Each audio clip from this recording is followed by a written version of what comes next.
ಸ್ಥಳೀಯ ಸುದ್ದಿ ಸಮಾಚಾರಗಳ ಆಗರ. ಜೇನುಗೂಡು ಕಳಂಜಿಯಂ ಸಮೂಹ ಕುರಂಕೋಟೆ ಇವರ ವತಿಯಿಂದ 20ನೇ ಮಹಾಸಭೆ ಹಾಗೂ ತುಮಕೂರು ಜಿಲ್ಲಾ ಕಳಂಜಿಯಂ ರಜತ ಮಹೋತ್ಸವವನ್ನು ಜುಂಜಮಾರನಹಳ್ಳಿಯಲ್ಲಿ ನಡೆಯಿತು. ಗ್ರಾಮ ಪಂಚಾಯಿತಿ ಅಧ್ಯಕ್ಷರಾದ ತಿಮ್ಮಕ್ಕ, ಉಪಾಧ್ಯಕ್ಷರು ಆದ ಸಬಿಹಾ ಭಾನು, ಬ್ಯಾಂಕ್ ಆಫೀಸರ್ ಮುನಿಬಾಬು ಅವರ ಅಧ್ಯಕ್ಷತೆಯಲ್ಲಿ ಕಾರ್ಯಕ್ರಮ ನಡೆಯಿತು. ಈ ವೇಳೆ ಕಟ್ಟೆ ಗಣಪತಿ ಮಹಿಳಾ ಕಾರಂಜಿ ಒಕ್ಕೂಟದ ಅಧ್ಯಕ್ಷರಾದ ರಾಧಮ್ಮ, ಸುಹಂ ಒಕ್ಕೂಟದ ಅಧ್ಯಕ್ಷರಾದ ಲಕ್ಷ್ಮೀದೇವಮ್ಮ, ಮ್ಯೂಚುವಲ್ ಫೆಡರೇಷನ್ ಅಧ್ಯಕ್ಷರು ಆದ ಕಮಲಮ್ಮ ಹಾಗೂ ನಳಿನ, ಸುಮಮ್ಮ ಸೇರಿದಂತೆ ಹಲವರು ಉಪಸ್ಥಿತರಿದ್ದರು. ಕಳಂಜಿಯಂ ಪರಸ್ಪರ ಹುಟ್ಟುದಲ್ಲಿ ಖಜಾನ್ಸಿಯಾಗಿ ಕೆಲಸ ಮಾಡ್ತಿದ್ದೀವಿ. ಬಟ್ ನಾವು ಸಂಘಕ್ಕೆ ಸೇರಿ 20 ವರ್ಷ ಆಯಿತು. ತುಂಬ ನಾವೆಲ್ಲ ಅನುಕೂಲಗಳು ಪಡ್ಕೊಂಡಿದ್ದೀವಿ. ಒಂದು 5,000ದಿಂದ 2-3 ಲಕ್ಷದವರೆಗೂ ಲೋನ್ಗಳು ತೊಗೊಂಡಿದ್ದೀವಿ.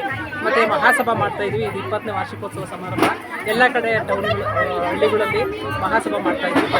ಫಸ್ಟಿಗೂ ತುಂಬ ಚೆನ್ನಾಗಿ ನಡ್ಕೊಂಡು ಹೋಗ್ತಿದೆ. ಇನ್ನೂ ಹೆಚ್ಚಿನದಾಗಿಯೂ ನಾವು ಇನ್ನೂ ಜನಗಳನ್ನ ಸೇರಿಸಿ ಇನ್ನೂ ಹೆಚ್ಚಿನ ಸಂಘಗಳನ್ನ ಒಗ್ಗೂಡಿಸಿ ಇನ್ನೂ ಹೆಚ್ಚಿನಾಗಿ ಸಂಘಗಳಿಗೆ ಲೋನ್ಗಳು ಕೊಡಿಸಿ ಮತ್ತು ಹೆಣ್ಮಕ್ಳಿಗೆ ಅನುಕೂಲ ಆಗೋಂಥ ಮಟ್ಟ ನಾವು ಮಾಡಿಕೊಡ್ತೀವಿ. ಜೇನುಗೂಡು ಸಂಘ ಕಳಂಜಿ 20ನೇ ವಾರ್ಷಿಕೋತ್ಸವ. ಈ ಸಂದರ್ಭದಲ್ಲಿ ಒಂದು ಅಲ್ಲಿ ಬ್ಯಾಂಕಿನ ವತಿಯಿಂದ ನಾನು ಬಂದು ಬ್ಯಾಂಕಿನ ಹಣಕಾಸು ವ್ಯವಸ್ಥೆ ಸಾಲಗಳ ಬಗ್ಗೆ ಇಷ್ಟು ಮಾಹಿತಿಯನ್ನು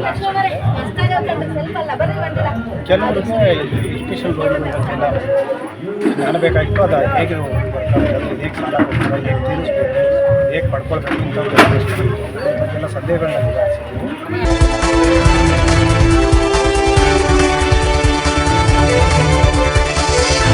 A1 ಟಿವಿ ನ್ಯೂಸ್, ಸ್ಥಳೀಯ ಸುದ್ದಿ ಸಮಾಚಾರಗಳ ಆಗರ.